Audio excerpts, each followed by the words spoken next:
Are you a woman of faith who is struggling to navigate your current season of life? Do you feel like life is just happening to you instead of for you? My name is Jill Pack.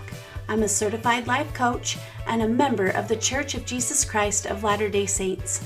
I want you to know that no matter your season or circumstance, it is possible to create a more joyful life, and I would love to show you how. Are you ready? Let's go. Happy Tuesday, my friends. Welcome to the Seasons of Joy podcast. This is episode number 12, Conversation with Penny Lobred. In this week's episode, I'm having a conversation with my dear friend and coach colleague, Penny Lobred. This is my first time having someone join me on my podcast, and I'm so excited that it's Penny. You will see that she is caring and kind. We will discuss how important it is to understand the idea of abundance when it comes to navigating our relationships with our teens and our adult children. I can't wait for you to get to know Penny, and we'll get started by having her introduce herself. Hi there. Thanks for having me. I am Penny Lobred. I am an LCS coach. I met Jill in coach training, and we have been collaborating and coaching one another since then. I am married, and we have 5 sons between us, ages 18 through 28. We are weeks away from relocating to the beach, which is super exciting. And I discovered coaching a few years ago. A friend of mine introduced me to coaching, and it absolutely changed my relationships. It changed my life, and it changed my relationship with myself. It really did impact kind of every part of my life. And I decided that it was so impactful that I wanted to help others and coach them to have the same changes in their life that I have in mind. And I think that there's so much that you learn along the way that I just didn't know, right? Like, it's just one of those classic, you don't know what you don't know. And it's amazing to me what I've learned about my thoughts and how I manage them, but also just the permission to think what I want to think or feel what I want to feel, and how to process all of that. No one had ever spoken to me about that. I'd never heard that. And it just was incredibly powerful. And it really does change your life. And I know that sounds cliche, but it really does change your life. Okay, so I have a follow-up question for that. So, and I've talked about this even myself, when we say, my life has changed, it's been life-changing. Can you just identify, what would you say, if you could pick one thing that really changed within your relationships? What do you mean by that? I think for me, it's acceptance. 100% it's acceptance of who I am, acceptance of who other people are, and how that acceptance 100% changes your relationship with someone, right? Just by accepting who they are and not expecting them to be anyone other than who they are. I love that. Yeah. I think that's so good to kind of touch on, because I think sometimes we can overgeneralize, right? And say, oh, it changed my life, but and what about it? And I love that. I think it's just moving to acceptance, so freeing. And that, I think, and I think for me, if you can just share that and help, one person, I think it's worth it. And again, that one person to begin with is yourself.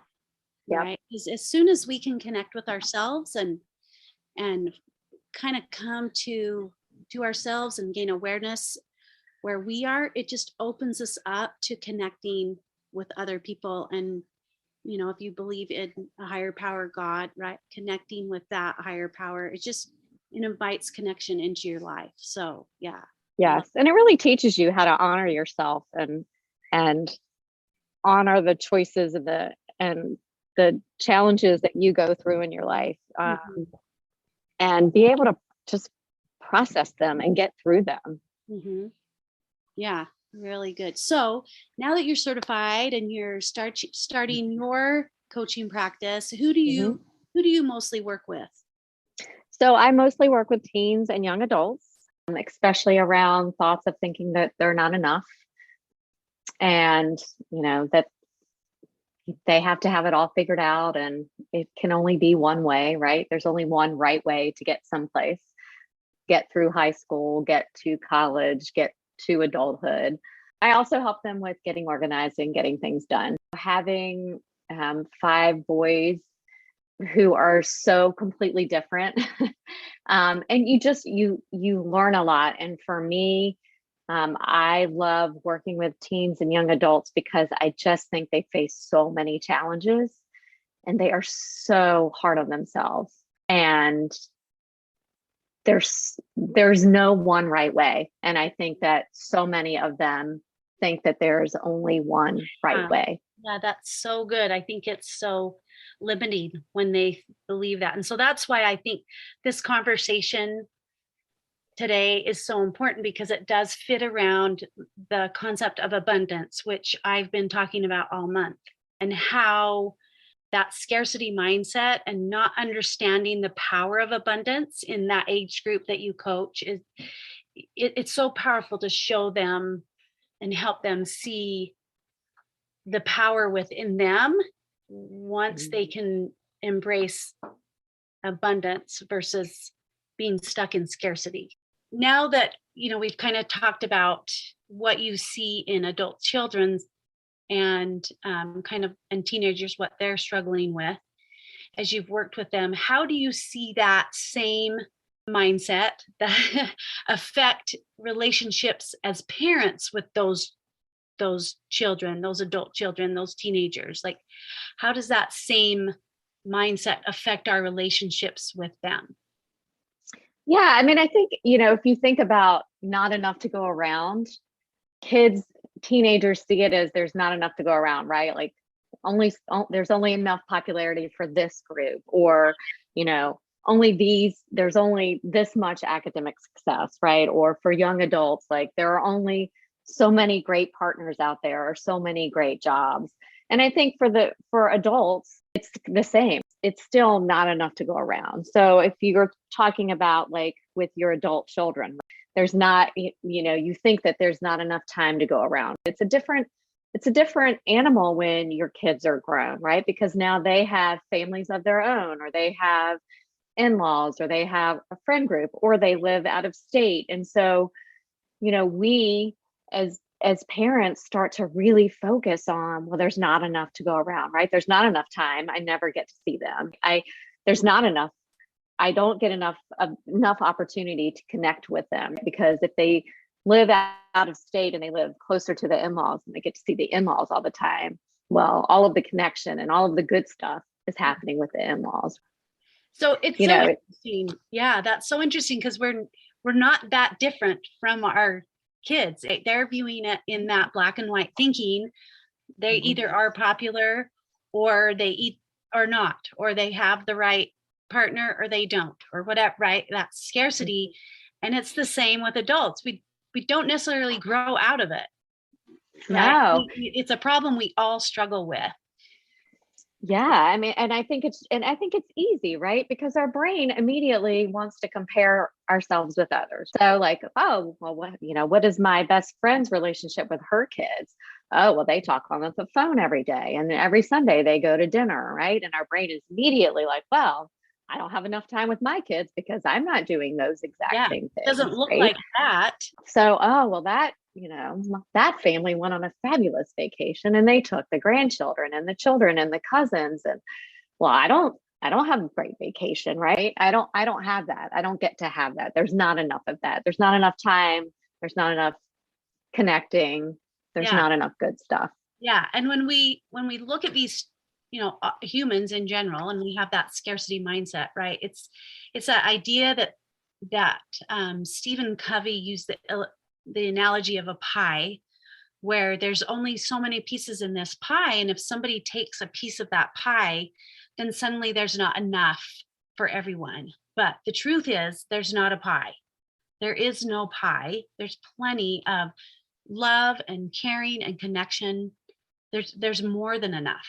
There's more than enough. We create that. And so I love how this we're talking about scarcity first before we move into abundance. But how do you see scarcity affecting not only the clients you teach or work with, but us as an adult with our adult children? How do you see that mindset affect our relationships with each other?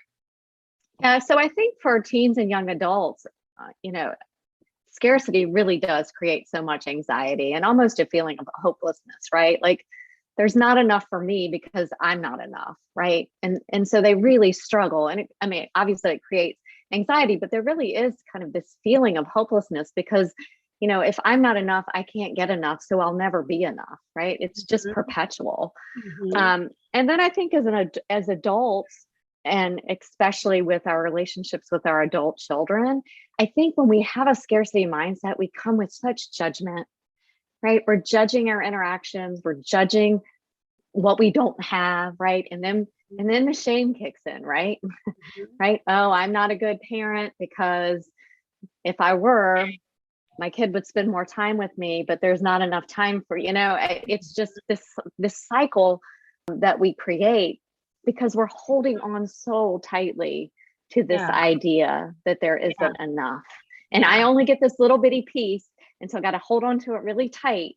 Yeah. And so that's all you have, right? That's all you create is this little bitty piece because you won't open yourself up to abundance. Well, and I love that you said that create, because we are creating in a weird way. we're creating stuckness, right? We're creating an experience that isn't going to necessarily be fulfilling and connecting because we are holding on so tight. And when I think of scarcity, I physically tighten up. I physically just almost cling to my beliefs, and that lack. And so it doesn't create what we want it to create. No. It's still creating, but it's not necessarily something we want more of. Right. If you show up to a visit with your adult children, they live out of state or they live in the next town, and you show up and what you're thinking is, well, I only get this one Saturday a month and they just spent a whole week on vacation with the in-laws. Well, so what are you creating? You're not creating enjoyment or love or even gratitude for the time you have. There's resentment. You're resenting them for what you think is an unfair amount of time. You're shaming yourself because you maybe haven't had time or made time. So you're not creating anything that you want because you're so focused on what you don't have because you think it's not available to you. Right. That it should be different. And so if you were to describe, and we discussed this a little bit when I talked about the pie, but what does abundance mean to you? If you were to explain it simply, what does abundance mean to you? For me, it's very simple. Abundance is there's plenty. Yeah. There's plenty. There's plenty of time. There's plenty of love. There's plenty of joy. You get to control that, right? Abundance creates abundance, just kind of like scarcity creates scarcity, right? If you have abundance, if you are coming into a visit feeling joy and love and gratitude, then guess what happens? You have an amazing time, right? You have a great visit. Yeah. And then what happens? Then you all want to do it again because it feels so good, right? It felt good. It was fun. We enjoyed each other. We connected. Yeah. So for me, it's just very simple. There is enough and you are enough, right? That's it. Yeah. Well, and I think really the only thing we can control in our life is us, right? And if we want to create abundance, it's within us, regardless of what other people do. Regardless of what's happening outside us, we are the creators of that abundance. And a byproduct of creating abundance within ourselves is that our children are going to show up differently just by the nature of reading our energy, right? And reading how we are showing up, because we all have a great skill of interpreting other people. We know if someone's upset at us or right? Like we can feel that energy, that positive or negative energy. And so if we show up to an interaction or an occasion with this abundant mindset and creating more abundance, more connection within us, that natural byproduct is they're going to notice that. Even though we can't control it, there's a high chance that they're going to feel it too, just by Yeah, how I mean, we show up. yeah, I mean, it's open, you're right? It opens you up, right? So if you're super open and you're creating love and joy and you're putting that out, you're gonna attract or create more love and joy. And so I think you're right. It's just a natural byproduct. Yeah. Just like if you show up with resentment and negativity, Yeah. that's what you're going to create. Yeah. And if you're creating it because you don't think there's enough, right? You're holding on so tight, like you've just gotten yourself stuck into a cycle. But if you believe, you know what, there's so much love, there's plenty of love, and I'm going to give all my love out there, guess what? You create more love. Yeah. And it even just like in this discussion, when we were talking about scarcity and holding on, and again, just that physical effect of that mindset, abundance, I think you said it perfectly when you said you open yourself up. It does. It feels opening. It feels lighter. We aren't clinging to it. We are creating something beautiful. It's just, it's a totally different experience when we approach it with that there's plenty than if we don't believe there's enough. Yeah, I mean, if you think about scarcity and if you think about there's not enough to go around, right? So if you're thinking that when you get something, right, a little bit of something, then you hold on to it. Well, then guess what? Then no one else can have it. If you're holding on so tightly to it, but if you put it out there and think, well, there's plenty, and if I put it out, it'll just create more. Think about how different your personal experience is if you go from having to hold on so tightly and be so narrow to being totally open. Yeah. And the other question I would ask is, what's the downside, right? The downside of a scarcity mindset is resentment, judgment, Shame, comparison, shame, blame. limiting yourself, right? Right. Limiting yourself.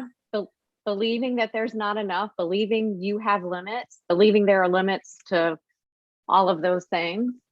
And really like closing yourself off from connection, right? It builds a wall, Joy, right?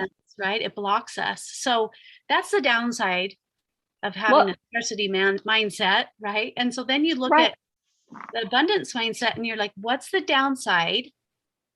Seriously, what's the downside of believing that there's more than enough?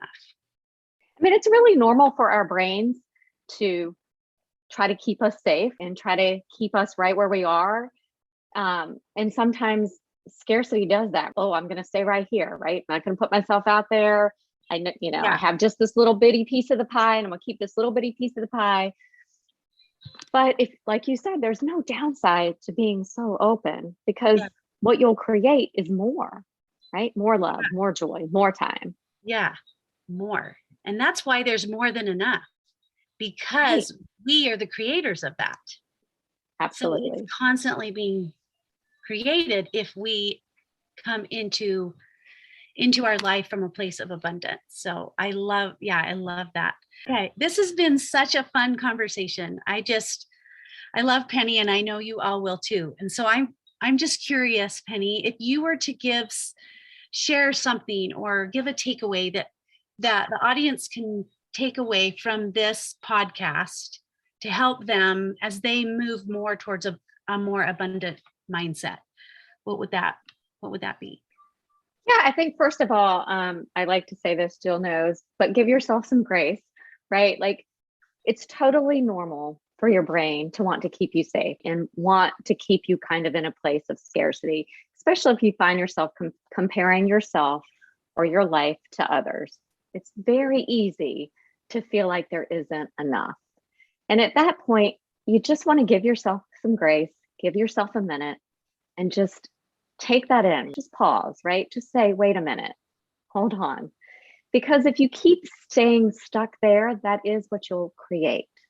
So if you can just be open and find all the ways where there is plenty, right? There is plenty of love for me to give. That will create more love. There's plenty of time for me to give. That will create more time. And start to get your brain comfortable with there is plenty. There's plenty. I think even just that phrase alone, like when you find yourself comparing and you're noticing that you're moving into that scarcity, again, like you were saying, that you're not enough or your life's not enough. If you see that comparison, you know you're moving into a scarcity mindset. So to just step back, breathe, pause, like you said, and then that phrase, there's plenty. Like what's really true here, right? And just to remind ourselves, like nothing's wrong. This is normal that I'm thinking that. But what's true is there's plenty. And just kind of giving yourself the space to move to abundance. And I think that scarcity and abundance is kind of in some ways, I think it can be viewed like a ping pong game because we go back and forth. I think that's the normal human way of things. It's totally normal. And so, but maybe we can shift to where abundance is more predominant than the scarcity. But recognize scarcity will happen. Right. And it's all about awareness, right? It's all about when your brain takes you there, which is completely normal, just start to be aware, like you said, of where you're moving. And then choose something different. Choose to believe there is plenty. Yeah. And I think that's the best news of all is that we get to choose. We get to choose what we believe. We get to choose what we feel. We get to choose what we create in this life. And so when we notice that scarcity, pausing, saying, this is normal, what do I want to create?